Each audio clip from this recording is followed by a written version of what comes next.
Hello, everyone, and welcome back to Backlot Banter, your favorite box office recap show on the entire internet in the history of the world. What? That's right. crazy. I mean, that's just amazing superlative for us to achieve. I can't believe it. Past, present, and future. Yes, of course. We forever hold that title. I, of course, am your humble host, Tanner Dykstra, very humble, and I am joined by my fellow box office enthusiast and co-host, Tucker Hazel. A little tip of the earphones there. I like that. Yeah, I'm just making sure everyone knows I'm a gentleman.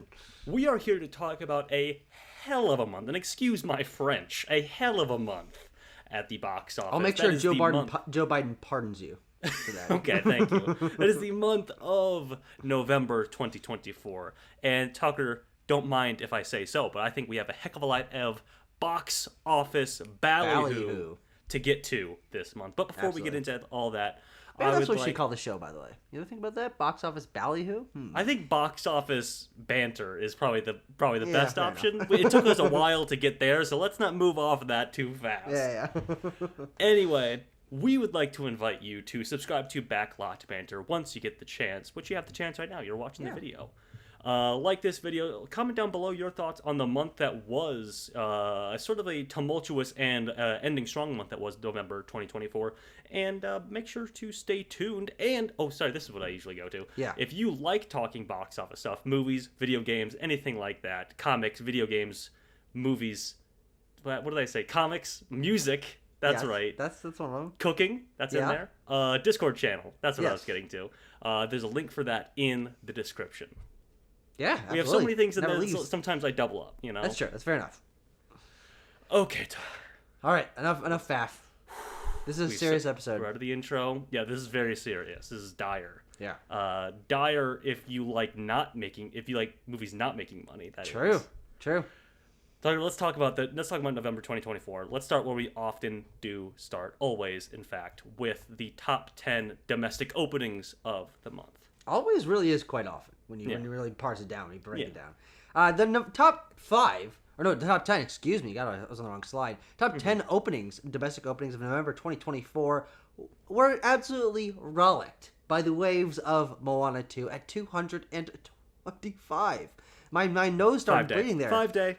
Oh, that's fair enough. Yeah, the 5-day opening weekend for Moana 2, but it's still, even if we put the 3-day, it still would have won. Yeah, I believe the 3-day, we'll talk about Moana 2 in a bit, obviously, but I believe the 3-day was $139 million. Yes, but it still would have won regardless, which just shows how crazy all the numbers are for that movie. But no slouch, backed up by Wicked Part 1 at number 2 at $112 million opening weekend. Two over $100 million opening weekends in 1 month is pretty nuts. And then Gladiator 2, rounding out our top 3 there with a $55 million opening, followed by Red One's $32 million opening, and Heretic's $10.8 million opening. That's the right. bottom of the top 10 is filled out by the best Christmas pageant ever, Pastor, Spy, Assassin, Bonhoeffer. Well, I guess it's just Bonhoeffer. That's like the... You don't see a lot of... I think the full title is Bonhoeffer, Pastor, Spy, Assassin. Oh, gotcha. Yeah. Okay. And then we've got Here at number 8, Hello Love Again at 9, and Bulhu Bahaya 3 at number 10. And Tanner, let's look at what we thought were going to be the top 5 openings of the month of November. And Tanner? Yes? Reach around. Give yourself the old reach around and pat yourself on the back. I was like, what are you asking me to do here? You got a 5 out of 5, buddy. What do you proposition? I did get a 5 out of 5. Yeah. Though I always, I go for the big swing. I go for the numbers here. So even a 5 out of 5 for me is a bit muted, but we'll see how we stack up. Yeah. So my prediction for Moana 2 was $150 million. Yeah. And I could be generous to myself and give myself a bit of slack and lie and said I thought that would be the 3-day. But no, I believe in the last episode I even said that would be the 5-day opening. Yes. I was eclipsed by about was that $75 million there? Mm-hmm. Wicked, I was pretty close. I'll give myself this one with a $100 million opening. Sure. Yeah. Gladiator, I was a little hot on. We were riding the Gladiator heat wave, and that was, I said $70 million for Gladiator 2. You've been riding the Gladiator 2 heat wave for about 3 years at this point. That's true. That's very true. And now it's come crashing down, and now you've got the withdrawals. Yeah, that's right. Red One, I said $20 million. What's the opposite of a heat wave? That's what I was writing for Red One. Free cold snap. That's what they would Very say good. on That's good. the weather there. And gotta give myself a big old reach around here. What? $10.829 million? That was your prediction? What the hell? I said 10. I said 10 for Heretic. But yeah, pretty solid all around. We'll get to all of these in specific in a minute, obviously. Not before we talk about how the audience and critics ate these films up at the movie theaters this month. Yeah, we've got Wicked, Red One, and Moana 2 as the movies with A cinema scores, which is, I think, funny to the two of us to hear on Backlot Banter, where I think that you would just almost entirely invert the ranking honestly. here. Yeah, look at that. I mean, obviously, we don't crazy. think that Wicked is worse than Red One, but Heretic, Here, and Gladiator 2 were the three movies from last month that we liked a lot. I mean, to different degrees, of course. But Moana 2, you were very disappointed in. Red One, neither of us liked, and we were very mixed on Wicked. So right. we're going against the grain here at Backlot Banter. Tucker, were there a lot of people that liked Wicked? Maybe some of those people who might be outspoken against people who even have some criticism to levy at that film? Can't tell. No way to find out. There's no way to know. But we also took a look at the Rotten Tomatoes scores for each of these movies, and you can see Here and Red One sitting comfortably in the green at a very low Rotten Tomatoes score. Gladiator 2 sitting nicely in the middle of fresh. It's just hitting that fresh mark. Yeah, and then certified fresh, Heretic and Wicked. You don't have Moana 2 in there. Where would that land? Oopsies. Hang on. Oops. Do a little research on the fly. On-the-fly research here. Moana 2 has a 64% on Rotten Tomatoes. How about that? Look at that. Which puts it at the top of the green, I believe. Yeah, that's right. Yeah, which I guess you guys will probably be seeing this all the time, so it'll be, funny that it's not really there. Whatever. Who cares? Don't worry about it. You can put, you roast me here a little bit. You put me on the skewer. We do a little bit. ribbing. That's fine. Yeah. Okay, Tucker. Let's start small with this month. This is going to be a big old ramp-up episode. Literally. Yeah. Every subsequent film made more money than last. Yeah. Because we're going Here, Heretic, Red One, Gladiator 2, Wicked, Moana 2. Yeah. Yeah. Very good. And we have to start here. In fact, with the film Here, on a budget of $50 million, Robert Zemeckis' long-awaited, I don't know how to describe this film. This a sort of experimental one POV film, of course. So this is a Sony film. Were they expecting this film to do big numbers? I'm not really sure. They opened this the week before the election in a spot that many studios were afraid to open a film with, and it did, in fact, open to about $4.8 million. Yeah. Which isn't terrible. Damn, that's $4.8 million. How could that film be a failure? And has made thus far $13.2 million. So on the whole, a not entirely successful business venture from Sony, but everyone involved lost a lot of money on this movie, and it is interesting that with a cast and experienced crew, everyone involved in this film had been working together for a long time. It's a little bit, I don't know, I think it's sad to see something that I obviously loved so much if you watched our review, but a film that really would have felt at home in the 80s or the 90s coming out now. I think it's good that people are still trying this. And of course, Robert Zemeckis and his collaborators trying to recapture some of the energy that they dominated with back in the past. But of course, the appetite's not there anymore. I think that there's a chance that this film finds an audience that appreciates it down the line as sort of a cult classic with older film goers or something. It recaptures an interesting energy, and it certainly sets itself apart. But we're talking about the facts of the box office marketplace, and Here was complete poison to that. Yeah. This of course opened the week after Venom: The Last Dance. Not necessarily that these films would have a great crossover, but it's just one of these things where who necessarily is the audience for this? I mean, I think you and I both anecdotally can speak to our elders were the ones who are going to this film. This is heavily staked upon the reputations of Zemeckis and Robin Wright and Tom Hanks and even the returning composer and writer of Forrest Gump. And I don't know, doesn't seem like that compelled the mass audiences of America No. to go see this thing. No, and critics even also really hated it with a Yeah, 34% I mean, that doesn't help Rotten either. Tomatoes. And Yeah. especially for a drama, a B- cinema score is really, really bad. I mean, low Bs, and obviously below, are things we expect out of bad comic book movies, out of horror movies, but usually when a movie is targeted towards a certain demographic and they go see it, which is pretty accurate for the audiences that we saw, which is mostly an older audience going to see this. It's who it was kind of intended for. But I think that it sits in an awkward place where, and we talked a little bit about this in our review, where it's aimed at an older audience, but it also is experimental in a way that kind of is off-putting. That might to an push older them audience. away. Yeah. Yeah, which I think is where that low cinema score and low Rotten Tomatoes comes from. And then no word of mouth from the older audience means that this is just it's not reaching out to anyone else. I did have to pull this up, and it's worth pointing out as we're talking about the older audiences that might be looking for something a little bit more classical in terms of movie going to see this weekend. It debuted to number 5 in its opening weekend. Tucker, can you guess what older skewing film topped it at number 4 this weekend? The weekend that it came out. Was that the best Christmas pageant ever? No, No, that was the wasn't next out weekend. yet. Oh. Yeah. Hmm. This is week 2 of this film. Is this Bonhoeffer? No, that wasn't out yet. Yeah. Week 2. Was there This another? film is in awards contention. Oh, A Real Pain? No. No. Conclave. Yes, there Okay, it is. yeah, I just didn't know if Conclave was still sticking around at that point. Yeah, Yeah. Conclave was in week 2 at this point, made just over $5 million, and the rest of the films that were above this were, pretty similar standard stuff that you might expect. Smile 2 still sticking around, The Wild Robot, and of course Venom: The Last Dance still with the number 1 spot. Yeah. In its second weekend as well. I think it is funny though that on here you stipulate this is still not Robert Zemeckis' biggest True. flop. It is not Welcome the to bottom of the Marwen. barrel for old Bobby Z. Yeah, there was Malcolm Marwen in 2018. Yes, yes. Yeah, that debuted to $2 million and grossed $13 million total.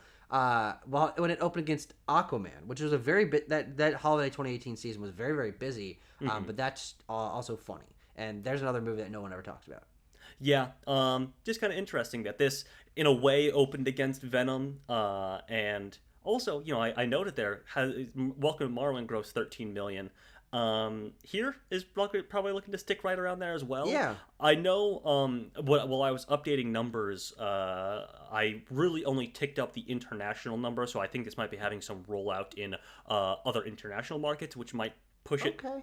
Probably not over 13 into 14, but we'll see. It might. That's not. It could. That's really not a lot of money worldwide. Yeah, that's a good point, I guess. I mean, But, this the total that it will end at is not going to be a lot of money worldwide. Also, yeah, So yeah. Not a whole lot else. What else did I know? Over the summer, Sony. Oh yeah, that's right. They did push this to like a wide release. This opened in 2,600 theaters. Yeah. So it signals to me at least some sort of confidence that people will go out to see this, but Yeah. not well founded, I guess. yeah, but also it's an interesting one that. Even as someone who was excited for this movie, of course, for the director and the collaboration and his collaborators, but also as someone who'd even read the graphic novel this is based on, I was looking forward to this film. I don't even know if I remember seeing a trailer for this. Yeah. They really did good not point, market too. this. Maybe it was just more of a situation where they were pulling out of the Thanksgiving spot, which was a wise move in hindsight. Yeah, it would have made less money. It would have been Probably. eaten alive even more than it was. Yeah.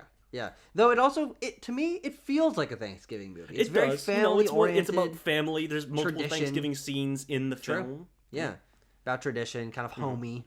So If we move on to Heretic, that could be a Thanksgiving movie of sorts. They're eating pie in this film, True. famously. yeah, But no, famously they don't. no, but somebody does. Oh, No spoilers for Heretic. That's true. That's true enough. Yeah. There is a pie eating. So quite scary as this film is aiming to be on a budget of, I found less than $10 million is the most specific I could find. So I estimated around 9. Let's say. Yeah. This was directed by Scott Beck and Brian Woods. Heretic from A24, of course, the sort of modern masters of the low-budget, high-grossing film that gets a good chunk of audiences in, and this film is with $38 million so far. That's great. Great return on investment for $9 million, which, by the way, is very low. Yeah. I mean, A24 is pretty good at holding their budgets, but, I mean, it's a small location film, but the sets are pretty intricate, and what this really means to me is that our good friend here, Christ, what's the main guy? I can't. His name is escaping me. Hugh Grant. Hugh Grant, Mr. Okay. Oompa Loompa. That he Mr. didn't Oompa cut. Loompa. He didn't cut a massive check from this. Which I he would easily imagine could not. have. Yeah. But helped everyone make some money on this movie and showed that he still has a draw. And I thought this was a fantastic movie and certified fresh with a 91% in Rotten Tomatoes. Very interestingly juxtaposed against a C+ cinema score. Yeah. This is a interestingly conflicted movie, but it's really just a success. Yeah. I mean, C+ cinema score. We've been in an era of horror films doing quite well with audiences. This harkens back to something a little bit more classical, I guess, with audience perception of horror films with that C+. Yeah. But people, as much derision as there is online about like people classifying all A24 movies as the same, they are effectively a brand name at this point. Yeah. And get people to go see their movies. This is the third biggest opening for the indie studio, or the indie distributor rather, narrowly beating last year's Talk to Me, which made 10.4 million opening weekend. This is only eclipsed by, Tucker, can you name the top 2 A24 movies? Is it? Well, does Everything Everywhere count because that had like a limited release first? No, Everything Everywhere does not have that opening weekend classification. Is one it of their Civil highest War grossing. Maxine? Not Maxine. This is a pre-2020 and a post-2020. Well, one of them Civil War. Right. What Civil War is numero uno. Pre-2020. Yeah. I can't remember that. One of the premier A24 horror movies. Oh, Hereditary, probably. Yes, Hereditary is number 2. I would say that's the A24 horror movie. I think so. Yeah. Ari Aster certainly, like, with Midsummer, Hereditary, like their poster boy. Mm-hmm. Yeah.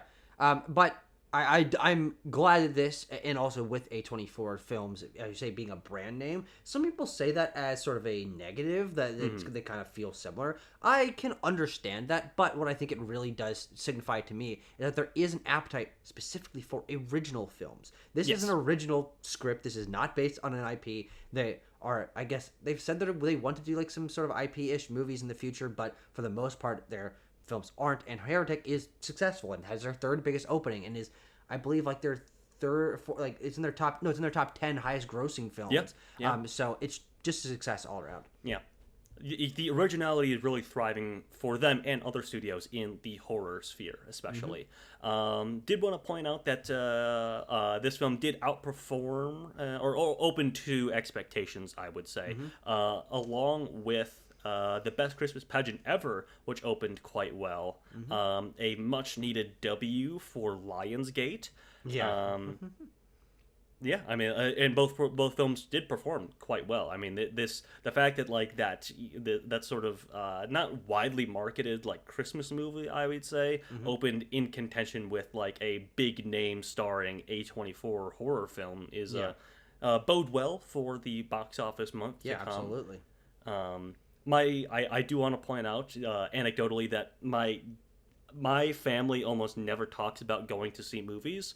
And randomly, while I was home over Thanksgiving, my grandma said that she saw the Best Christmas Pageant Ever. I was like, I was hoping you'd say she saw Heretic. Well, no, she did not go to see Heretic. That would have really made my day a lot better, and now it's worse. Thanks. No, sorry. More expected. But to the point about A24 IP, Tucker, Scott Beck and Brian Wood said they are working on a spiritual sequel to this film. Sure. So not a direct sequel, of course, but something in the vein of Heretic, maybe. Why not? Tucker, let's move on to what Amazon MGM were hoping would be the big talked about movie of the month. Oh, I'm sorry. A crawl went up my everything when I looked at the budget there. Yeah, on a budget of a staggering $250 million. Making, so far, $150 million. So, we're getting there. Hey, we're getting there, Red One Gang, is Jake Kasdan's Dwayne The Rock Johnson's Red One. Yep.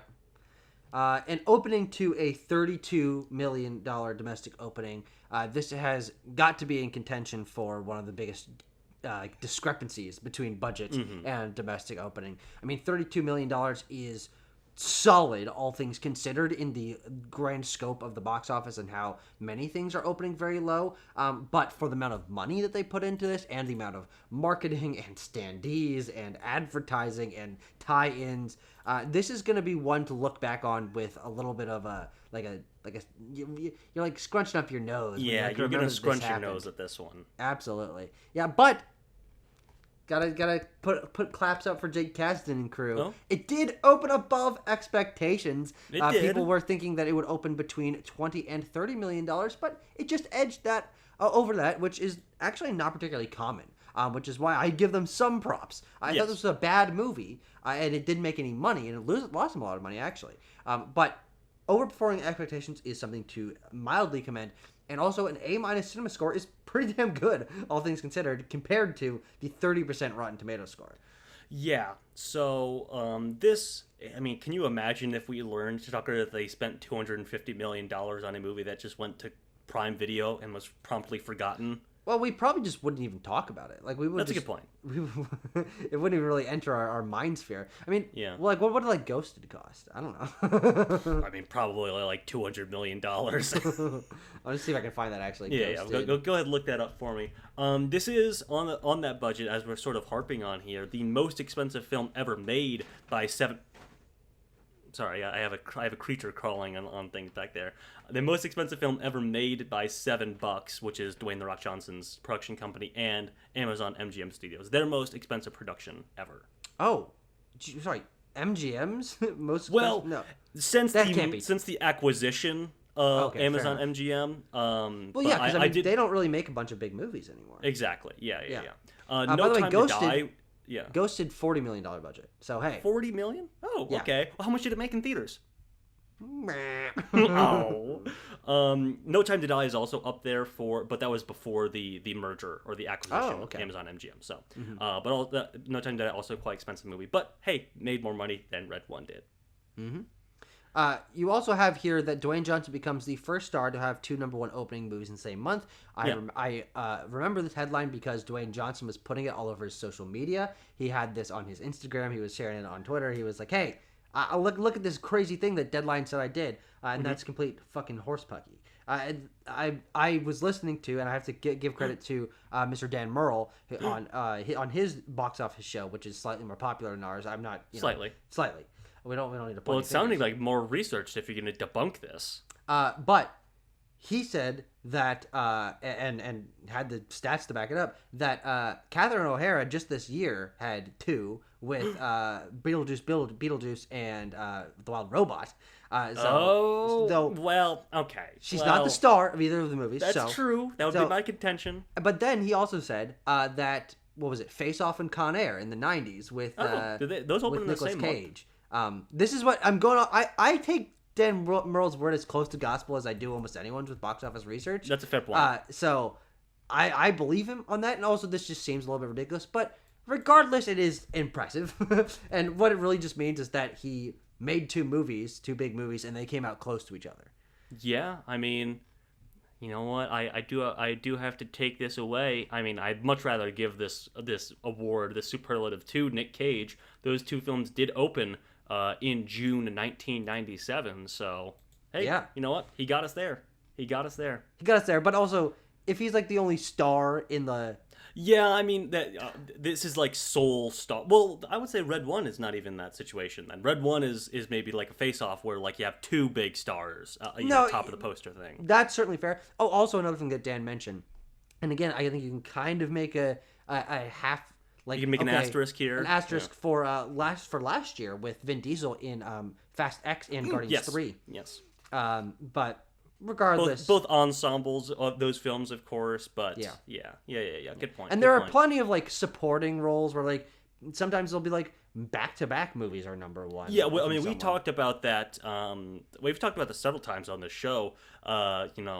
I hate to invoke his name because he's a bad guy, but the one that immediately jumps to memory is Jonathan Majors in early 2023 with Quantumania and Creed 3 were back-to-back weeks. Yeah, but not in the same month. Correct. That was February and March. So correct. All right, well, we're That's taking enough that trophy nerdy away from details. Dwayne The Rock Johnson, but he's also propagating that myth, so... Yeah, well, I'm sure he just doesn't know, to be honest. Well, That's a good point. or his marketing team is just like, hey, say this. Yeah. Fair I enough. mean, his marketing team of Dwayne The Rock Johnson. Yeah, He had that hit piece from earlier this year that he's got to kind of cover up a little bit about how he pisses in bottles. But then also people asked him about that. He's like, yeah, I piss in bottles. Yeah. Next up, let's talk about Ridley Scott returning to theaters after an entire year without him, Tanner. I was getting the shakes. I'm like, I need to see a Ridley Scott I was getting movie. withdrawals. And now we're back with Gladiator 2, and this, I believe, is one of his highest-grossing films, and also one of his highest openings that he's ever had. And it is the highest-grossing film of Denzel Washington's career. So at $322 million so far, because it still certainly has some room to go, this is a big success for them. Though, on a budget of $260 million, it is hard to know if this will ever become profitable for everyone involved, but it made a lot of money. It's just like Ridley's got to hold himself back a little bit to like make things profitable. I made a note of that here. It is estimated the film will need to make $500 million to break even. And it's climbing there. There are high-end estimates for this budget that put it at 310. Yeah. Those seem to be sort of edge cases, though. 260 seems to be the more reasonable or agreed upon number there. But regardless, that still means this film has to make $500 million to start making money, to get in the green. Yeah. And while I'm sure Paramount are happy with the turnout here, I can't imagine that they're so enthused that their film is kind of getting eaten up and swallowed by the success stories of Wicked or Moana 2, for example. Definitely. It is an interesting thing that it is in the mix and in the time frame that is contributing to, I don't know if you necessarily have this anywhere on this on the slideshow here, that this last 2 weeks has been two of the biggest weeks for the box office ever. And we'll talk about when we get to Moana and Wicked, but biggest biggest openings for November, biggest weekends for November. Like it's a record-breaking month, and Gladiator is a part of that. But in comparison, it's kind of the heel of that trio of movies. It opened opened the lowest of all three of those films by far, and cost the most of all three of those. So there's some stipulations to be made.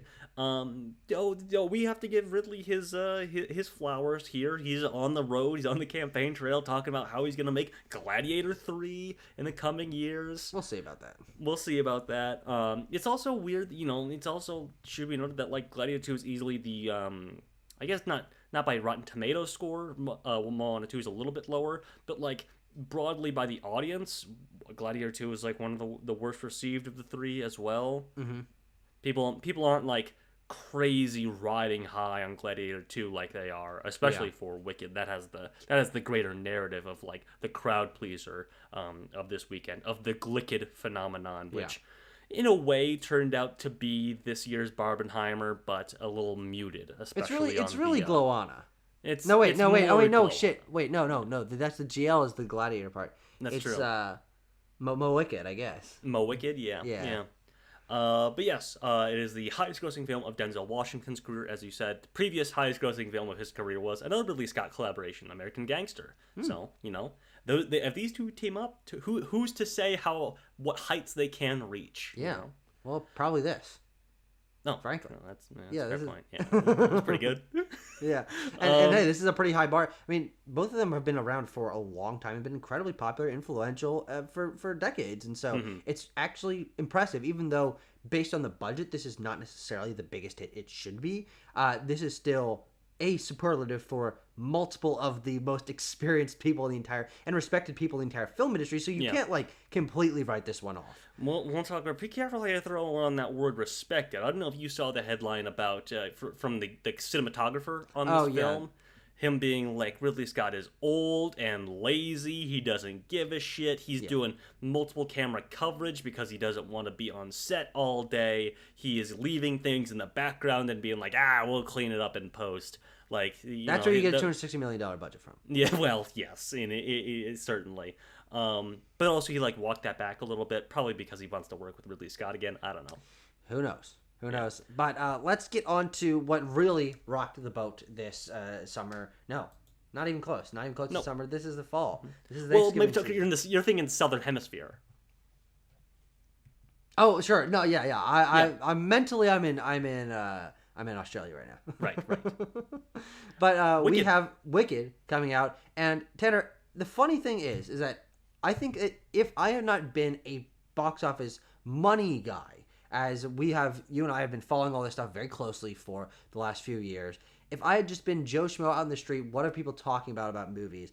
I would have told you that Wicked made 3 times the amount of money that Moana 2 did. Yeah. But Wicked, still a massive, massive hit. $150 million budget, has already more than doubled that with $372 million worldwide, and doesn't seem to be slowing down. Had a legendary hold of minus 28%, opening to 112, and then dropping just a quarter of that is insane. And yeah, Wicked's it's just a big all around. It is, Tucker. You talked about all the records that this is breaking. It is the highest grossing film based on a Broadway musical. Yeah. It is not the highest grossing musical because a lot of those titles belong to Disney films. Many like the one that we'll talk about next year. But Broadway musical, it is the highest grossing. Not a lot of stiff competition there. Well, yeah, but also you have to consider, if we're doing this an all-time thing, musicals were massive in the 50s and 60s especially, and so you look at My Fair Lady and Sound of Camelot Music. and Sound of Music and the original West Side Story. These movies are massive and made a ton of money in their day, and so the fact that it's among them, and also I believe it's the highest grossing musical, live action or Broadway musical since like Chicago. So like this is definitely a return to people really enjoying and being passionate about a live action musical specifically, which is kind of interesting because we've seen that fail multiple times in the last few years with In the Heights and with Mean Girls. Well, John Mean M. Girls Chu. was fine. True. In the Heights and West Side Story and Cats. And Cats, and there was another musical at the end of last year, wasn't there? Because then that went into Mean Girls and people said, "Oh, it's back," but then they're like, "What was the thing that was like they're hiding?" Oh no, Mean Girls was hiding it because something else flopped. What was the musical that flopped before that? Late last year. Musical? Well, not Wonka. Oh no, not Wonka. What the fuck am I thinking? Oh well, people liked Wonka, huh? People like Wonka. But Wonka regardless, made a lot of money. we're looking at a sort of resurgence of live action musicals, and Wicked is definitely like leading a charge into that. Yes. It is. People. So we'll look at our top 10 highest grossing films domestically in a bit. There's been some shakeups there, obviously. But as people have been lamenting a little bit, a lot of that list is made up by sequels or franchise entries, and this is the highest grossing non-sequel film of 2024. Yeah, Domestically. which is I would say a half cheat, because the reason though that these characters and the musical are so popular is because they're based on one of the highest grossing films of all time. It is not an original film. Yes, but it is. Yeah. We'll take our wins where we can get them. Yes. And this not being a sequel in a sea of sequels this year and making a ton of money is mildly commendable. And Tanner, we won't be able to say that next year when Wicked Part 2 is a continuation of this. So just soak in this Wicked without a number next to the title while you can. Yeah. And the thing that I really want to talk about here, because this is becoming a trend, especially post Barbie and post Beetlejuice. Universal had 450 marketing partnerships for this film. People, I'm sure you have, I have, everyone has seen the brand partnerships in association with Wicked over the last several months. And according to Forbes, I believe is the article I read on this, that is the most for a film, a blockbuster film ever, and ended up with a record-setting $350 million in market value there. So, just for clarification, that does not mean that Universal spent $350 million to market this film. The co-op or the mutually beneficial partnerships they made with brands had a value for them and those brands of $350 million total. Yeah. And the fun part, and I use this as a awkward capitalist sense. The fun part of a movie this big with this kind of marketing push is that you start seeing, especially TV ads for brands and products and services that have absolutely fucking nothing to do with the frankly even the target audience of the film. I think I saw like a car insurance, like Wicked, like Really? TV ad. Like it was really really weird like stuff. progressive or something. Yeah, like where they're just like using like mild Wicked iconography and like musical cues and like just tying it into random products. And Yeah. I find that funny.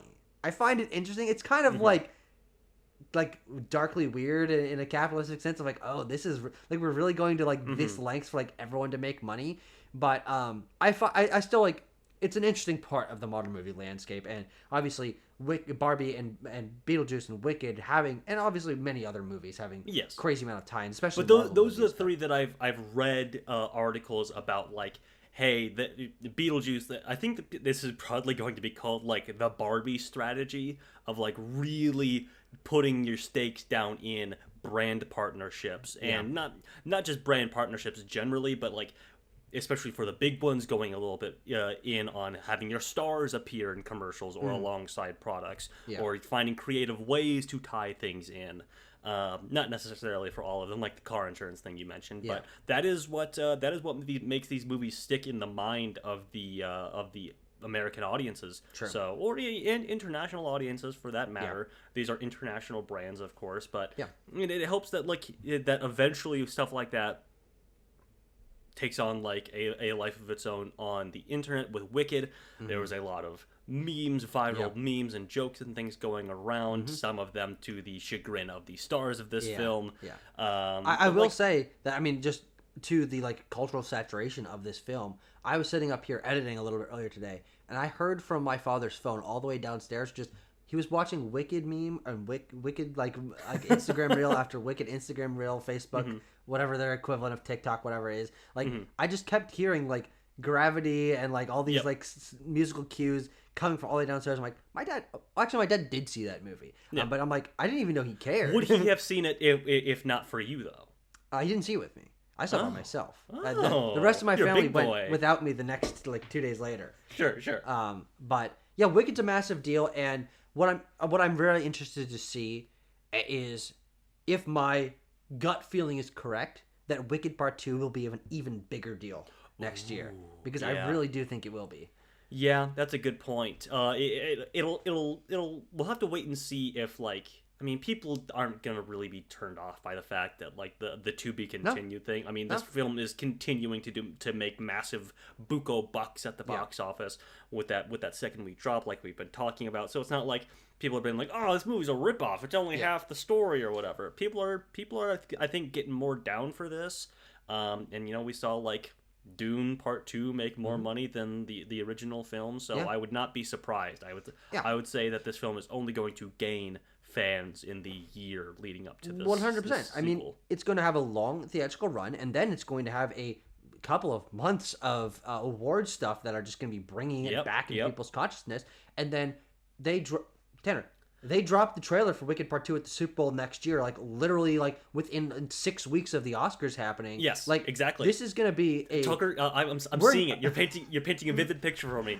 Sequel, Wicked Part 2 already filmed, trailer at the Super Bowl, and then what is it? 1 month later, it's going to win probably 4-5 Oscars or something. And let me tell you, Cynthia Erivo and Ariana Grande are going to be all over the Academy Awards next year. There's going to be viral moments. There's going to be jokes about Wicked. There's going to be all sorts of stuff. And at that point, we are 8 months out from the release of the sequel. Yeah. And it's all going to build. So I foresee a strong future for everyone involved in this. Yeah. And even though you and I were certainly in the minority of people that were disappointed in this film, I've heard so many people say this is their favorite film of the year. It's getting awards buzz. I'm very happy that this movie is resonating with people and is successful. I mean, this is a full production. Like, everyone is loving it. It's getting high Rotten Tomatoes. It's getting high. Like, this, even though we didn't like it, this is the Barbie, the Avatar, the Top Gun Maverick of this year, which I did not expect. Like, just like, I call this, and this is, you can coin this phrase for Tucker Hazel. I call this a 5-quadrant movie where it covers all the traditional demographics, and everyone's loving it. It has high critical acclaim, but then also gets a lot of awards attention as well. Yeah. This is added to that list, which I wouldn't have told you that I would have told you it'd been popular, but especially on the award side, I wouldn't have expected this. But it seems like that's the direction we're going. So, it is the direction we're going. Good for certainly. Wicked, and good for the market market. I need to set the record straight because you throw these words around so fancily. I'll speak for myself here. I liked the movie. No, not to get a storm in the comments brewing once again. No, I didn't love the movie. You said we didn't like it. I said we were in the minority of people that didn't love it. I believe that's what I meant. No, wind back to tape, folks. I'm pretty sure Tucker said we didn't like it. I liked the movie too. We gave it a 6.4. Exactly. Yeah. So that's why I wanted to set the record straight. Yeah. Fair enough. Fair enough. Let's end things off with the real kicker of this month. I mean, we spent a lot of time talking about Wicked, and I think, as I stipulated at the beginning, that's because Wicked is the one that, especially in our circles, and it seems like largely culturally, is dominating conversation. But secretly, Moana 2 is like the biggest movie ever made. Hey, Tucker, I think that's because, thankfully, 6-year-olds aren't on Twitter or Discord. Yet. But yeah, I mean that's why Moana 2 is as big as it is. It's the classic tale of kids' movies are gonna make more money because parents and kids gotta buy a ticket for this bad boy. Yeah, and it is fascinating to watch a movie that is so clearly painting the picture of streaming services are good to build a fan base and passion for your existing properties. But the theatrical marketplace is where you get buzz, is where you get money, frankly. And I think that Moana 2 is going to help push the, obviously because it's making a lot of money, push a lot of people to go back to theaters. But also, I think every single streaming service is now going to be looking at their things that are like that are getting a ton of views on streaming. And they're like, how can we put this into theaters and make this an event? Yeah. And I, for one, am all for that.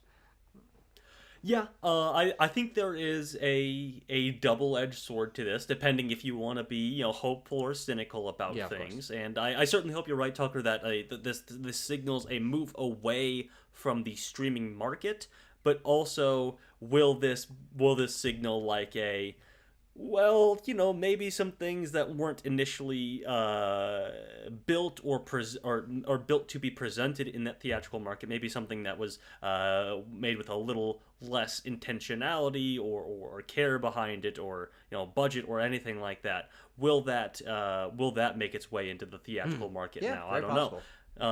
Because that is the case here. Of course, that's why the budget is a little shaky to guess at, because estimates are putting it at about $150 million, which is pretty standard for like a Disney animation film of this size. But is that accurate with the origins of this film? It's kind of hard to say. So regardless, it doesn't seem that the general audiences are shaken by the origins of this film, or obviously they don't have a knowledge of that necessarily, because this was the best 5-day opening of all time, and the best Thanksgiving Day opening of all time, and by extension the biggest November opening, which is crazy because a lot of massive movies have opened in November in the past. It is traditionally a pocket where we have seen one or two movies really bring in a lot of audiences, and Disney has held down this spot for a long time, but has been floundering in it for the entirety of this decade so far. Last year was Wish. Year before was Strange World. 2021. Oh, well, that's Encanto, but Encanto was like a streaming, like part streaming release. Yeah, that was same day. Yeah. But so it's been since Frozen 2, which is a massive hit. Of course.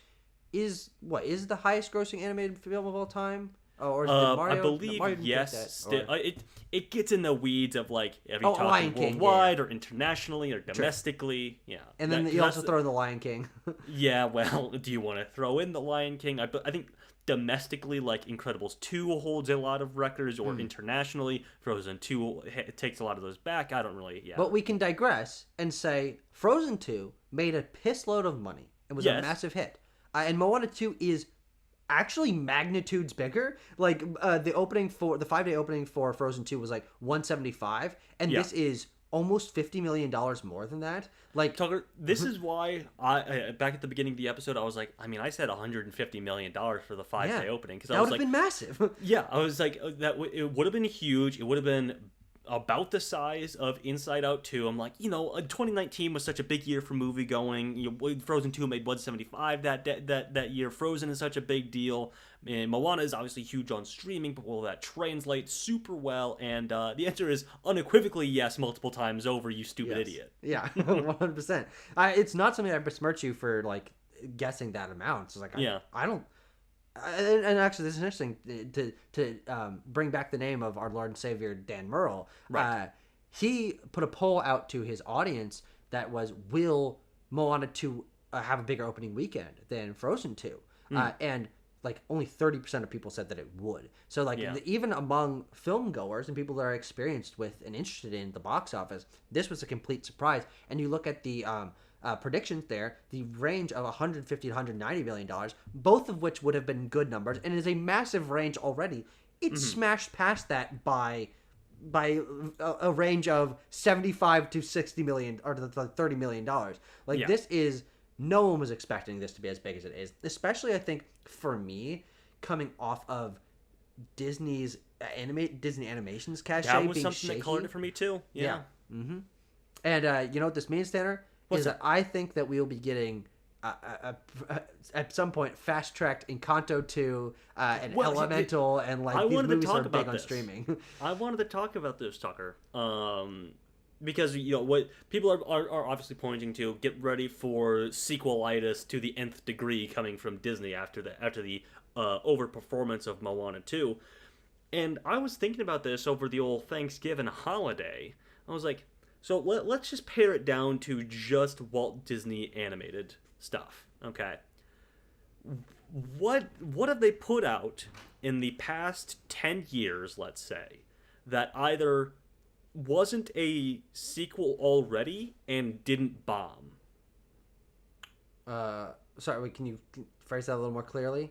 Like, Okay, what so are the recent original movies that didn't bomb? What can Walt Disney Animation Studios delve into in the past decade of their output to make a sequel to that would logically make sense for them? I mean, a Big Hero 6 2, Encanto, and I guess Moana 2017. What was the 2017 Disney movie? Was there one? I don't think they had one. Yeah. But I mean, those are two massive ones that I think those will are true. absolutely That's get true. sequels. That's true. Yeah. But then I was like, you go back. You have to go back to Tangled for a movie that performed well for them. Yeah, but I think what's interesting is that there also is the qualifier. Then of course, Moana 1 in 2016 was a very big hit. It was. What we're looking for is not necessarily that they were massive at the box office, but that they've gained popularity over the years through streaming, which is why I also mentioned I think that there is a strong possibility for an Elemental sequel, because that movie still sticks around in the top 3 most streamed movies on Disney Plus, period. Okay. And that would mean that there's an inbuilt audience, even though the movie was a solid hit at the box office, but eventually, that still at the end of the day, that's really what matters, and that it continued to maintain popularity. Elemental and Encanto, I think, are locks for massive hits coming down the pipeline. You think Elemental is a lock? Yeah, why not? I guess that's fair. Especially for Pixar, I can see an Elemental too. But I think it's just a matter of Moana became a thing that you knew that you heard that kids were really enjoying Moana. Five years later or whatever. I don't hear anything about parents talking about their kids watching Elemental on Disney. No, that's fair enough. But the numbers show otherwise. Yeah, that's true. But that's why I'm all on board with Encanto, because Encanto is 100%. One that you're people love Encanto. I mean, I believe her name's Alona Mayer was just on Dancing with the Stars this season doing an Encanto number, and that one super viral. Yeah. So yeah, I would anticipate Encanto 2 before the end of the decade. I will also make sure that everyone knows that we're also still looking down the barrel of another one of those, which is Zootopia 2 coming next year. And so that's the biggest one that we didn't mention because it's already getting a sequel. Yep. But it could be around the same size. We're looking to maybe repeat exactly what happened this Thanksgiving season, except a little bigger, especially for Disney and Universal, because as you mentioned, Tucker, next Thanksgiving 5-day, that November 26th or 27th spot is going to be Zootopia 2. And 5 days before that is Wicked Part 2. Opening against Wicked Part 2, the sort of the Gladiator 2 style film, hoping to bring in like that male audience or something. Can you remember what that is, Tucker? For Thanksgiving next year? Yes. It's got a real hot guy in it. Hot guy right now that everyone loves. Sonic 4. It is not Sonic 4. Everyone does love Sonic. I'm talking about a human man. A human man. Sonic 4. It's the Running Man. You're close to Sonic. That's true. Hey, wait, hold on. yeah. But yeah, Edgar Wright's The Running Man is opening against Wicked 2 movie's gonna next fucking year. stomped. We'll see. You know, I think it will. It's a big star. It doesn't necessarily have like the Gladiator factor, and it appears to be like contemporarily set, so it doesn't have like a sci-fi thing going for it. But we'll see. But that's enough about Moana 2. It's a big goddamn deal, and we will feel the impact of that going into the future. Yes. But last time on Backlot Banter, we took a look at October's openings, which included Joker Folie à Deux, Piece by Piece, Terrifier 3, Smile 2, and Venom: The Last Dance. Now, our good pal Arthur Fleck there was able to scurry and gather up $5 million more for a $206 million total gross. That movie is donezo. Yep. So that is the end there. Our good friend Pharrell Williams was able to scurry around and then pick up another $1 million for a blisteringly low $10 million.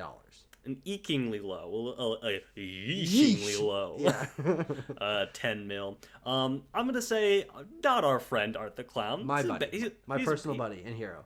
No, I'm gonna distance myself from Art the Clown. Tucker, I don't know if you've seen those movies. He's done some bad things. I don't know if you've seen those. Tanner, it's just a movie. In real life, he's a sweet guy. And that's true. I did see a video of him. He's acting, Tanner. Art the Clown. I see. He's playing the character of Art the Clown in the movie. Do you remember the controversy where it was like, Jamie Lee Curtis uses a gun in the new Halloween movie, but she's against guns in real life. How is this possible? Yes. You're doing that, but for Art the Clown. Yeah. He's not actually a murderer, Tanner. Yeah. Hey, listen, my buddy ran into Art the Clown in the grocery store. Real nice guy. Classic guy. Anyway, Terrifier 3 made, what is it? Hang on, $17 million more dollars? Yeah. For $88 million. It is, I believe, the highest grossing unrated film of all time. And Terrifier 2 was at, actually, let me just double check that. I think didn't that movie make like $4 million, $8 million, something like that? 15. 15, okay. I think you're thinking of the first one. Okay. Which just goes to show that this worked. It worked so hard, dude. Smile 2 made... Our good friend, Sky Riley. Oh, yes. There we go. We can call Sky Riley our friend. She needs a friend or two in her trying times. Yes. She made a horror film. Well, no, she died at the end of the movie. Oh. Well, her estate, I suppose. That's fair enough. Made another $43 million? Yeah. A lot of money there. Okay. This is like math flashcards. No. There needs to be a 4 at the end there. Because $44 million. So close. Oh god, this is a tough one. Tucker, talk about Venom and how he's our good friend for a while. Our good friend, the parasite Venom from another planet. He was able to get 300 and something else million dollars. No, 200 something. Okay, we're fine, but it made a lot of money. 270-ish. That's the end of the box office run for Venom 3 Carnage, largely. And I believe it is by a significant margin the lowest grossing Venom film, but it's still profitable. So this, to me, is a good sign that interest has waned, and let's stop here before he completely run into the ground. It was planned to stop here, of course, but I think it's just going to work out for everybody. Because Venom's also dead.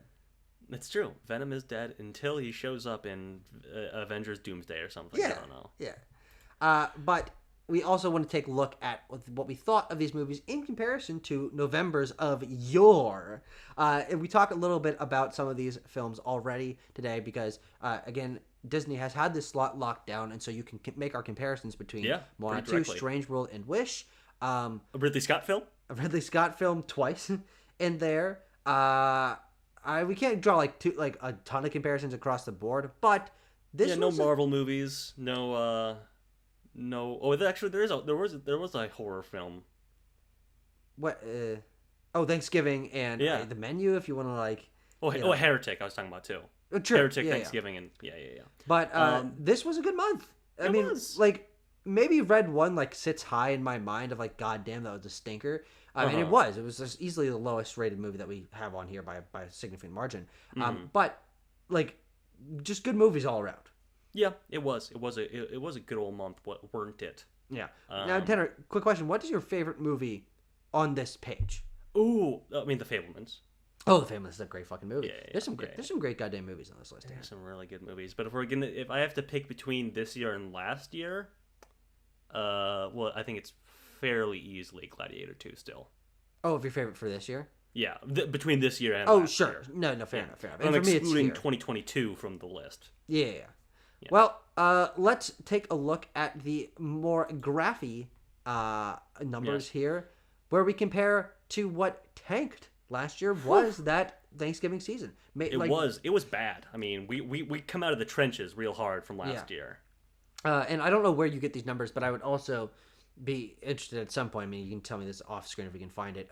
How big the number was for 2022, because that was also a pretty low. That was a stinker month as well. Yeah, that was bad. But I mean, it was very comical to me to plug the number in and then see the dot jump up so drastically. Yeah. Because this is of course the in-month releases, how they compare. Month over month, essentially, between this year and last year. And if we want to take a look at the next slide as well, the next graph is our cumulative box office total for the years of 2023 and 2024.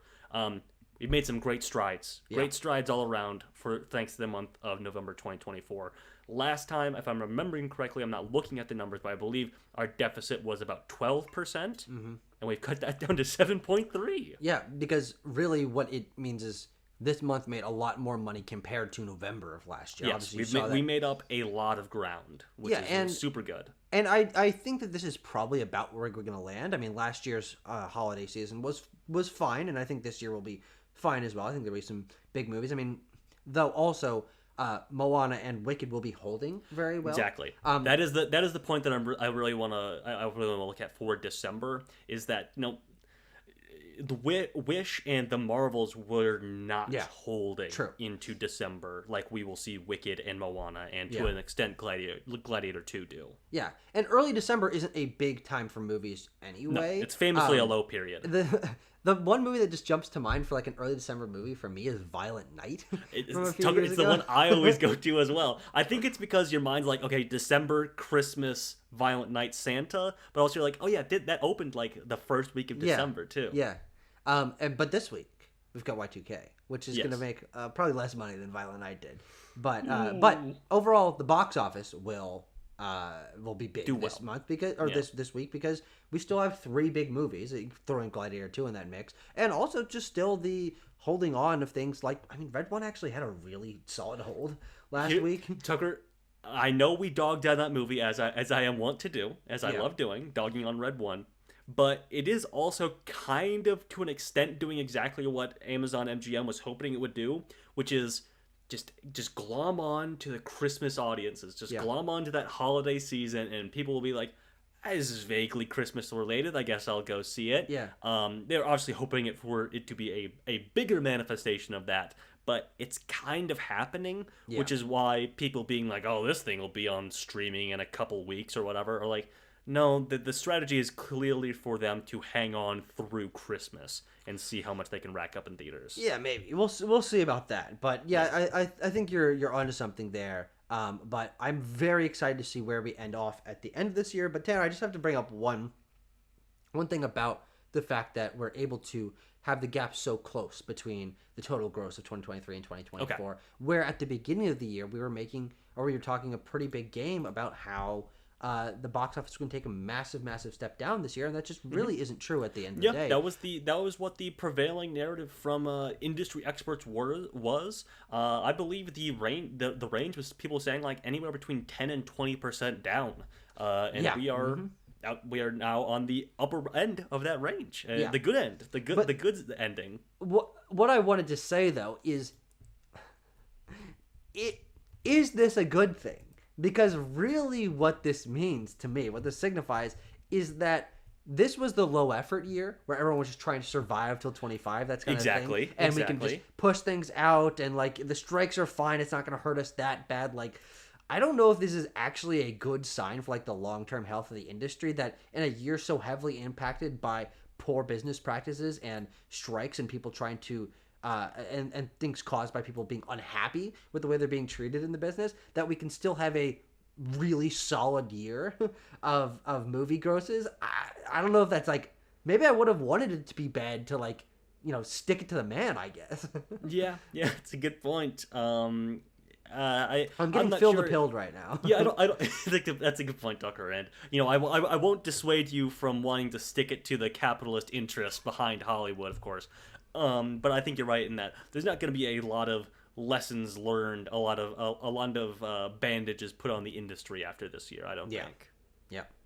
But we do have an update here for the top 10 highest grossing movies of 2024, with two new movies cracking into the top 10. Wicked now at 6th place with 2 weeks in release, and Moana 2 with 1 week in release, already at number 8. And oh boy, it'll probably be number 3. This is what I wanted to talk about here, Tucker. I wanted to pick your brain on this. So it's like, where are Wicked and Moana going to end up on this 3 and 4 list? 3 and 4, you say? You don't think either of those is going to beat Despicable Me? No, they'll both beat Despicable Me if they're at 3 Oh, and 4. I see. Oh, yeah. Yeah. And Despicable Me 4 will be at number 5. I see. Okay. Yeah. I can see that. But in Moana 2 gonna be number 3, you think? I think so. It's interesting because Moana 2 opened bigger than Inside Out 2. Right. But it opened below Deadpool and Wolverine, though different market. Obviously, Marvel movies have a very big first weekend opening sort of thing. Right.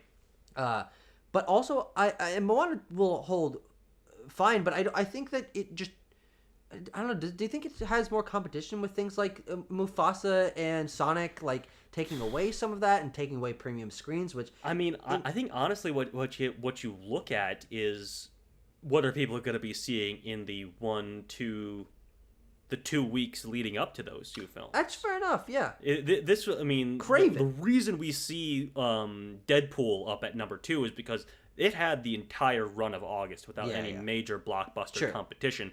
Inside Out 2 and Despicable Me 4 are different stories there, of course. They were sort of in contention with each other, but Inside Out 2 edging it out, of course, having a bit of a broader appeal. Yeah, edging it out by about, let's just say $290 million. Yeah, but yes, in terms of appeal, parents being like, well, I'd rather go see Inside Out 2 because it's like about something other than rather than Despicable Me 4. Well, I just want to note something real quick, and just to smell how insane the performance of Inside Out 2 is.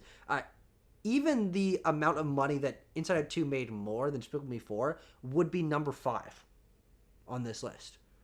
$290 million. This is something I was looking at too. The gap between 2 and 3 is insane. It's fucking nuts. Yeah. Which is why I think that we will see, I would contend that Wicked and Moana will fill in that like 400 to 500 range right there. No, I agree. Yeah, totally. I believe I looked at, because I was just curious about this the other day, Moana 2 is outpacing Despicable Me 4 at this current point in both of their distributions. They both have the 5-day holiday opening, but Moana 2 is outpacing Despicable Me 4, so yeah, I would contend that Moana 2 will be number 3 here with probably like 450, 500. Yeah. And then, and Wicked will probably... a little bit of a slip of the tongue there, but someone's talking about Moana 3 right now. There is a business meeting that happened today about Moana 3. And here's the thing, I heard... they're going to also... somehow they're going to make a Wicked 3.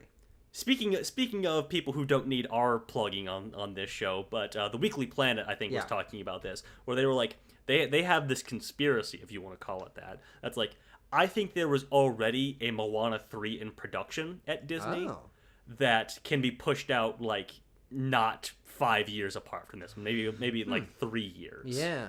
Well, I mean, yeah, that'd be interesting because we also have 2 years from now, we have the Moana live action movie. Exactly. And so that brand will continue to grow or to at least maintain relevance. But the interesting thing is to see how well that film is received, because if people don't like it, that could put a stain on things. But that doesn't necessarily mean that if there was a animated Moana 3 that came out a couple years after that, that wouldn't be like, oh, well, that's the actual thing. I can go back to that without like too heavily considering like if I didn't like the live action one. But it's a strong brand now, and so I do anticipate at least one more Moana film. Yeah. And maybe like a Disney Plus show. Oh, that'd be good. They should do that. Someone should make that.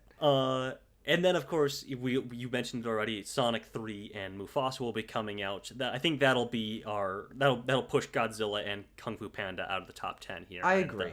That'll finalize our top 10 of this list. Well, let's see. Sonic the Hedgehog 2. Yeah, how much money did that end up making domestically? Domestic is what we're worried about here. Domestic, it made 190. Okay, so I think this will be the biggest. I think it'll be biggest. Yeah. So you're right, low 200s. Low 200s for Sonic 3. Yeah, the Sonic 3 will end up at number 10 or something like that. So And then look, Despicable Me 4 is a stupid movie. The Godzilla X Kong is a stupid movie. And I assume both Mufasa and Sonic will be stupid movies. But I'd rather see those than fucking Kung Fu Panda 4, which I think it's the stupidest of all these movies. Yeah, that's a fair point. All right. So let's talk about the news. The news of the month. News on the march in the month of 2024. Anton Fuqua's Michael has been delayed from April 18th to October 3rd, 2025. So we'll see. Yeah. I needed some more time on that one. Some time to get marketing spooled up for that, I presume. One of many instances of music biopic coming in the next several years. So settle in, folks. Settle in. Yep. We also have Mickey 17 being delayed again from the end of January, which God I was so excited about, to April 18th, which is not that much farther away, so it's not a big deal. It's fine. But it will confirmed to receive a 2-week IMAX release, which is a pretty big deal, and I think does communicate some confidence for this film. Because whatever movie gets those IMAX screens is the ones that usually coincide with a big marketing push, because they want people to go out, think it's worth seeing on the biggest screen, the premium format, paying the extra money for it. So I'm happier about this than most of the things that we've seen talked about for this film, of them just kind of pushing back, not knowing what to do with it. I think that is still potentially true, but an IMAX release, a confirmed 2-week IMAX release, is a very big deal for this movie. Yeah, for sure. And it is like a bounce back of confidence, because it was when was the date? It was I would think it was New Year's or Christmas, I think was the original date for this or something, or maybe it didn't have a date. But it was going to be 2024, and then people saw like, oh yeesh, going to Dumpuary. But we've rebounded in confidence from this from WB apparently. We're going to Dumpuary next year, Tanner. Because that's true. It is going to be Well, Paddington 3 rather also moved out of January. So how Dumpuary is falling apart. It's falling apart at the seams. But also maybe that means that Flight Risk is just going to have clean up itself. Who the fuck knows? Marty Supreme, which, do you want to remind me what that movie is? That is the Timothée Chalamet starring ping pong biopic directed by Josh, or what's the other one's name? Benny. I think it's Benny is doing that one. That's the ping pong guy, the ping pong star biopic. Josh Safdie. Oh, Josh is doing that one. Okay. Yes. And who else is in this movie? Let me look. Oh, Gwyneth Paltrow and Tyler, the Creator. Hey, shut up. And The Smashing Machine, which is... What the fuck? And Abel Ferrara? Huh? What? Hey, I thought he died. Welcome back, Abel Ferrara. And The Smashing Machine. Yeah, probably. Yeah, the Dwayne The Rock Johnson MMA biopic made by the other Safdie, the one we didn't say, are both probably coming out next year, or will be coming out next year, and they will be A24's most expensive films to date, ranging from $70 to $90 million each. Interesting. I don't know how I feel about this. I mean, I like the idea of A24 kind of building itself up into being more competitive with the other major studios. Obviously, A24 isn't a major studio, but they're trying to build themselves up to that. You're picking good stars to work with if you want to pull people in. But I also think that, especially for the Rock movie, I thought this was going to be a little bit tighter, smaller of a thing. I don't know which movie has, or I guess this is just a window where both of them fall within this. That's a lot of money. And that means that this was going to be a major production. So whatever, at the end of the day, it's what happens, and so I'm not like upset about it. But I've heard that the Marty Supreme thing is because it's more of like a globe trotting sort of like thriller. Okay, sure. So that it's not like a contained one man at a ping pong table. Kind of sort of thing. And Dwayne The Rock Johnson's taking a good paycheck for the Smashing Machine. I'll tell you that. Yeah. Zendaya, Lupita Nyong'o, Anne Hathaway, Charlize Theron, and Robert Pattinson are all joining Christopher Nolan's next film, which is out July 2026. God, you gotta love Christopher Nolan just drip feeding you cast members. He's like, this is gonna get bigger. It's gonna get bigger. It's gonna get bigger. I mean, all these people are gonna have one, maybe two scenes in the movie, but hey, we're gonna eat them up anyway. But they're all great actors, and I'm excited to see whatever this movie is. Yes. Because we don't even know exactly what it is yet. No, I think he's even. We talked about it when the news initially broke that it's like leaning towards this. There's production notes or something leaked that it's this helicopter movie. Yeah. But then also, I think he said that like anything you've seen out there is not true about the movie. So it could be anything at this point. Who's to say? I also don't trust him about anything. So that's fair. He's making British, pretty good movies, to be honest. Yeah. Simon Kinberg, Tucker, has been hired to write the next mainline Star Wars trilogy. Is that gonna happen? No. No. Tucker, if we are meant to learn anything from history, and I assure you we are supposed to, this will never happen. Well, the problem to me is just, why him?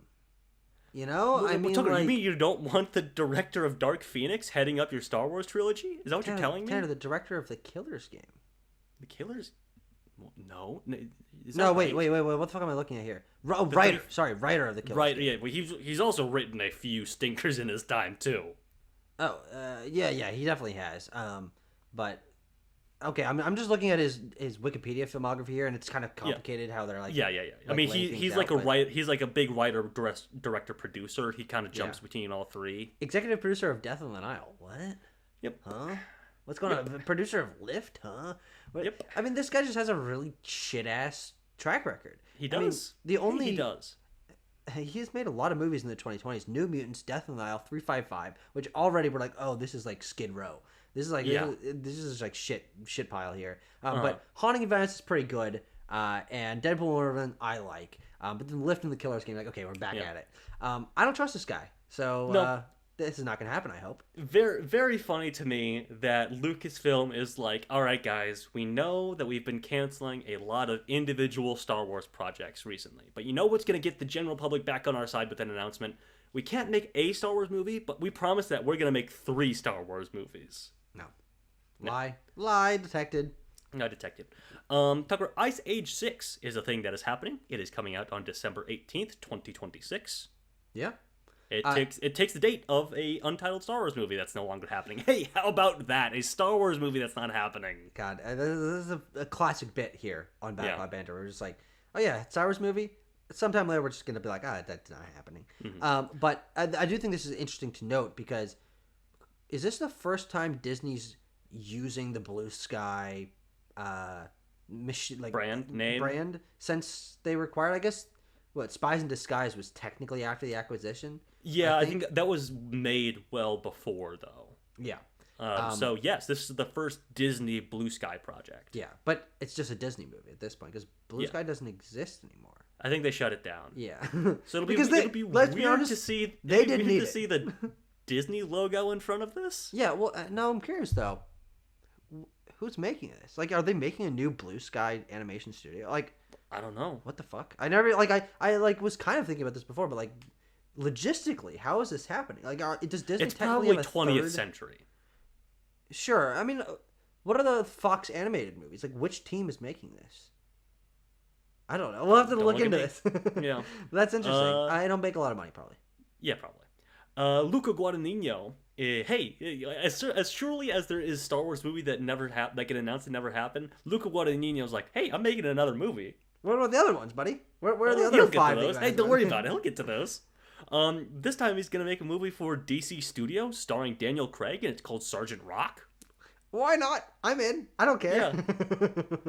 I mean, I think this bodes well for James Gunn giving real like creative control and directorial freedom to people in DC Studios, making it truly a sandbox for folks. We had that mixed animation project that was announced a couple months ago, and now Italian auteur Luca Guadagnino is coming in to make a movie about like a World War II guy. So hey, right on, man.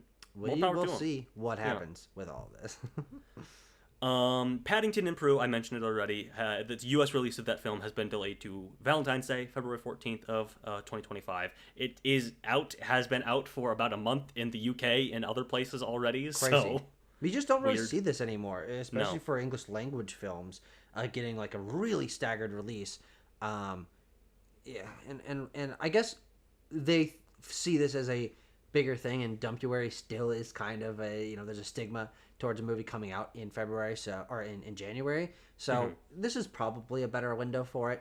Yeah, I think so. Well, this is releasing same day as Captain America: Brave New World now, so could be a good combo. Counter-programming. Fingers crossed. Hopefully both do well.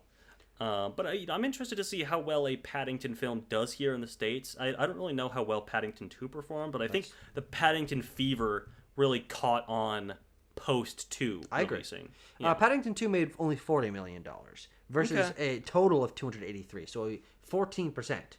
Thank you, Box Office Mojo, for keeping the numbers right next to it. 14% of it was domestic. Okay. Yeah, this could be bigger. I'm probably will be bigger. But I've also heard it's not as good because this film. Hey, the general audiences have seen this film already, and I've heard it's not as good. Yeah, so. yeah. That's interesting. Not Paul King. Important to note, which is probably why. Tom Cruise is doing another project with Doug Liman. It is apparently a supernatural thriller set underwater called Deeper. Sure. Okay. Cool, man. Yeah. First time Tom Cruise is doing a horror movie, so I'm on board with that. Oh, yeah. Well, I mean, supernatural thriller, but... Oh, yeah, that's a good point. Yeah. It's not a horror movie. Come on, man. I am interpreting this. I read a little bit of the synopsis. Apparently, this is a script that has been like floating around for a while. I'm interpreting the synopsis of it to mean that Tom Cruise is going to be fighting like a Cthulhu monster underwater. So badass. Hell yeah, brother. Hell yeah. And John Watts, speaking of canceling films, has revealed that Apple announced that Wolves 2 was no longer happening. Yeah. And then a couple weeks later, John Watts was like, yeah, I pulled the plug on that because Apple screwed me over for theatrical distribution. So yeah, because I gave them their money back for the sequel, and I'm not working with them anymore. To clarify for chat here, yes, Wolves was supposed to have a theatrical release. It got trailers in theaters, and they just kind of canceled it. Like, yeah, it's the Apple thing. Mm-hmm. I mean, it was supposed to come out in September, end of September, which was not a hot time for the box office, so that film wouldn't have done well theoretically, but still deserved a theatrical release, especially if they promised it to John Watts. Yeah. So good on him for like backing away from that studio, which is very tumultuous at this time. Mm-hmm. Yeah, and actually, what's interesting is we're back to back talking about directors there that have recently worked with streaming services that are not happy about the streaming services, because Doug Liman was pretty contentious about the Roadhouse situation. Roadhouse, where he made that for one of those fucking services. I don't remember. It was Amazon. It was Amazon. Okay. And he was like under the impression that it would get a theatrical release, and it just didn't. So I mean, look, it's not like Doug Liman and John Watts are like our tippy-top creators, but they are very big names. They've made multiple successful movies each, and having these directors sort of stick to, we believe in the theatrical business, and having obviously direct talks with studios like with the streaming services like this is very important for wresting back power, I guess. Yes. Okay, the releases of December 2024, the last month of the year. So exciting. Can you believe it? I can. This weekend, early December, as we already mentioned, kind of a weird, odd spot for movie releases in general. We are getting we're getting Y2K, a horror comedy directed by Kyle Mooney of SNL, starring Jaden Martell, Rachel Zegler, who else is in this? I can't remember that guy. The kid from Isn't he's not also a Jaden, right? Or his name starts with a J, I think. Fred Durst is in it. And then the next week is Kraven the Hunter. Night Bitch is in select theaters this week. Or December 6th. I wonder if that's anywhere in my area. Let me double check that. I doubt it. It's select theaters. Well, I'm pretty select, so. Oh, okay. Mr. Big Shot over here.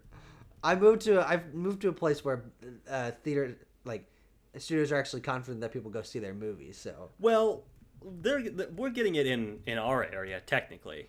Oh, how about that? And then the next week, Tanner? Next week is Kraven the Hunter. A quick anecdote about Kraven the Hunter while we're here. I always, while I'm in the theater for the past several months, while they've been playing Kraven the Hunter trailer, walk out to go to the bathroom or get food whenever the Kraven the Hunter trailer starts. So I've never watched it in full. Yeah. Until earlier this week. I was like, how many times does Russell Crowe narrate "my son" in this trailer? He says it a lot. He said, I mean, it's clearly just a repeated audio clip, but anyway. And Lord of the Rings: War of the Rohirrim is also out on December 13th. Mm-hmm. December 20th, big time stuff for families in theaters is the release of Sonic the Hedgehog 3 and Mufasa: The Lion King. Yeah. We'll talk about which one we think of those is gonna duke it out and make it on top. But we're also getting some smaller releases. If you're not interested in bringing your kids to the movies that weekend, you could go see on Christmas. I believe all of these are. Baby Girl from Helena Ryan, director of Bodies, Bodies, Bodies. It's an A24 film starring Nicole Kidman and Harris Dickinson. The Brutalist, starring Adrian Brody. Nosferatu from Robert Eggers, and A Complete Unknown, starring Timothy Chalamet as Bob Dylan.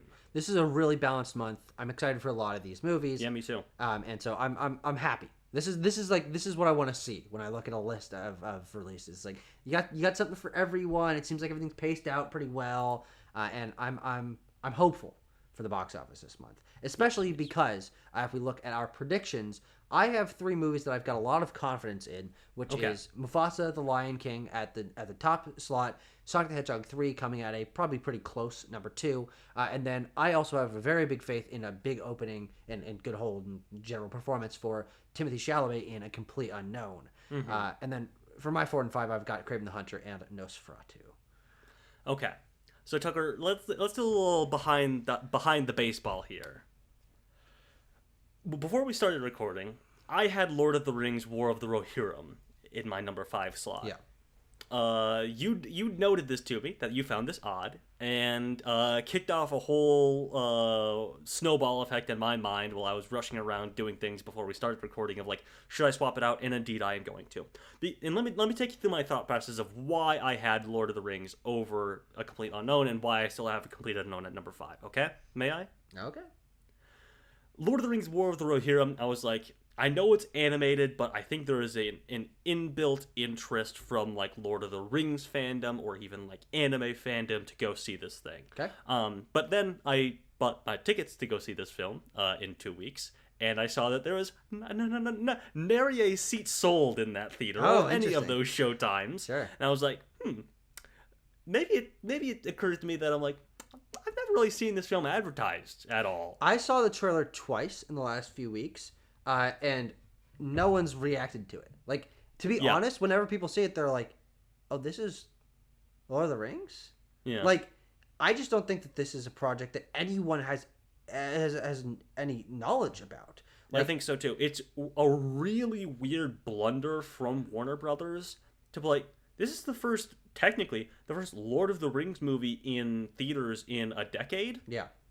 And they're like, it's coming out, I guess. Yeah. Are you interested? Not really? Okay, that's fine. Yeah. I mean, I think that there's a chance that movie has like an $11 million opening, which is why I would not be surprised at under 10 at this point. Yeah, which is why and let's throw it back to you to explain why you have a complete unknown at that low thing, or like why you even thought that it would be below like any of this. I think something has to bite the bullet in this Christmas December 20th, December 25th window, and I think it's going to be a complete unknown. Okay. Because you have obviously the big ticket movies of this weekend in Sonic and Mufasa that are going to make a shit ton of money and everyone's going to go see. Yeah.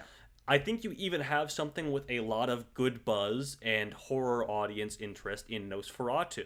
I'm actively swapping Nosferatu to number 4 and putting Kraven at number 5. Okay, there you go. I mean, it's a horror movie coming out at Christmas. You're going to get some sort of like counter-programming audience to go see this.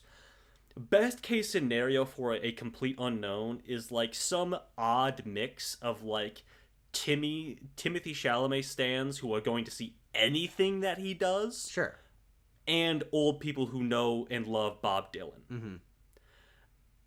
I say old people. I know that's not like octogenarians. Like 40-year-old, like 40 plus. Yeah. That's kind of the demographic for Bob Dylan. Yeah, like Phil and Steven who are probably watching this. Yes. And I'm like, that to me doesn't sound like a winning combination for a big box office turnout. Here's the thing. I'm actually just surprised to hear you like posit it that way, because I just think that Timothy Chalamet's the box office star, and music biopics are a popular genre, and this being a adult drama, like it doesn't really have competition this month in the bigger market. Of course, like Brutalist and Baby Girl are things that are going to be existing in that marketplace, but this is the only one that's being pushed in a major way, and so I think the best case scenario for this movie is like an $80 million opening, frankly. Like I think this is like 80. Tucker. That's like Twister's level. I think this is like the next like Wonka, like Bohemian Rhapsody. Like this is like I just think Timmy's. I think he's him, Tanner. So you're really no. That's an exaggeration. 80 is an exaggeration, but like I think like 50 is like possible. Tucker. Okay, let me spin you my numbers.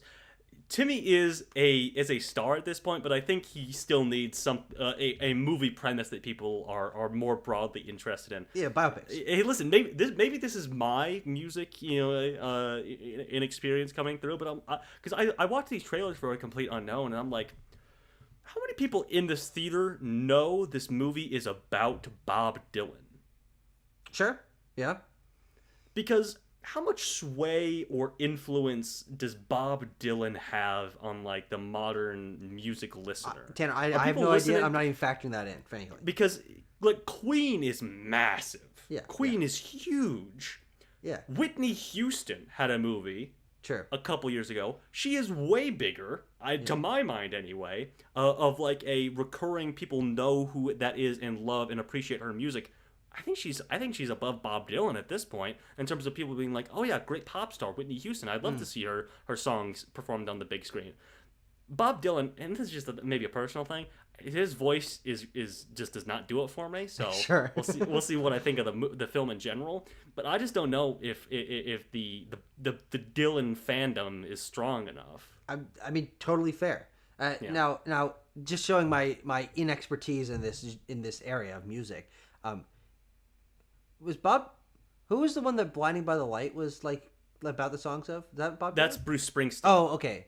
Are they kind of similar, or am I just pulling shit my ass? Yeah, they're kind of like they're folksy rock. I mean, Bruce Springsteen was like 80s, and Bob Dylan was like 60s, 70s. Okay. Yeah, 60s, 70s. So Bob Dylan preceded Bruce Springsteen, and Bruce Springsteen, hey, getting a movie next year starring Jeremy Allen White. So. Oh. Yeah, and of course we're coming. Here's the thing the reason why I think that this is still a big thing, because you say like, okay, but it's Bob Dylan have sway. I honestly don't know if that matters, because I think Timothy Chalamet in a movie that has been marketed very, very strongly is like, even if they don't know this is Bob Dylan, it's like, oh, it's a singing drama with Timothy Chalamet. Like, and especially in the holiday season where Wonka was so big last year, I just think it like Tim Sember.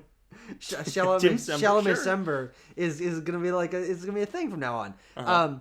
And I also think that if the people that do know it's a biopic, Bob Dylan is still a big name. Of course, I know you're not denying that, but we haven't had a big biopic, a popular biopic since Elvis. And I think that Good point. we get every couple years we get another biopic. They're the ones that fall through the cracks. You're talking about a little bit earlier about the Whitney Houston one, which was called I want to dance with anybody. I got it out before you finished saying it. And then, of course, and this is a little bit different, but piece by piece, completely flopped last month. And then we're looking down the barrel of Better Man, which was supposed to release this year, I believe. But I think it's like it's another deal of like UK versus US release. Oh, okay, yeah. For a Robbie Williams biopic with a monkey. But I think that this being the most traditional with the biggest star, this I think will grab audiences. I like. My mom's gonna go see it. So okay, and like that's a fair one. She goes to see like 2 movies a year. I'm gonna go see it. Yeah. This guy's gonna see it. So we've got 3 tickets sold. Okay. We'll get there. And my numbers, Tucker. My numbers. All right. With all this being said, this is the most we've deliberated on on our ranking predictions. It's also the most different that we've been in a long time. Yes. I'm gonna say Sonic 2 and Mufasa are gonna be super close. I'm giving the edge to Sonic. $80 million opening weekend. Okay. Yeah. Mufasa, 75. Okay. Kraven the Hunter. No, fuck it. I'll say 25. Okay, 25. Yeah, big jump down. This is gonna be a hurt for Sony, well deserved, I think. Yeah. Nosferatu, 18, okay. Which would be huge, which is big, but I'm sticking by my complete unknown number 5, so I'm gonna say 15 for that. All right, sounds good. I could, if I was getting more time to be a little bit more, reflective on this, I might swap Nosferatu and a complete unknown. I think they'll be close in the 10 to 20 range, but I also say that you're not allowed to because you didn't even have it on the list before we started recording it. And That's so like true. just for like we can only let you have so much leash before I start choking you with it. The bandwidth can only be so long before it snaps back on me. Exactly. Yes. Okay. But those are our predictions and our discussion for November 2024 movies, and I look forward for December 2024. We're gonna have a great time deliberating and looking back at the end of next month. Of course, the holiday season is always a lot of fun to talk about, but then we get a January, which I almost am more excited for, especially with as weird as next January is going to be. So thank you very much, everyone, for watching this, for sticking around for some box office value here on Box Office Banter. Tanner is holding his fan to his lips, so I'm gonna let him get the last word. I forgot that that 25th is a Wednesday, so I didn't necessarily adjust my numbers for Nosferatu and A Complete Unknown to be a 5-day opening. Yeah. But I already said them, so I'm locked in, I guess. We'll see. Enough. Yep. Well, again, thank you very much for watching, guys, and we will see you guys next month. All I want is a chance to eat the delicious scrambled eggs that will be all over your face next month. There's gonna be so much egg on your face. It's not gonna be raw egg on my face. No, I'm gonna scramble that shit. You're gonna scramble. Well, I suppose that's. I would prefer to have scrambled eggs on my face as opposed to a raw egg. No. Well, but you're gonna be so boiling mad you'll cook the eggs. Oh, I see. I will scramble them. Yes. I see. I'll cook the eggs. No, you're cooking them. I'm scrambling them first. That's right. That's right. You're preparing the eggs. I'm providing the heat source. Yes. Which I've many have said for us in this on this channel. Cooking. I'm providing the heat. You're cooking. Yeah.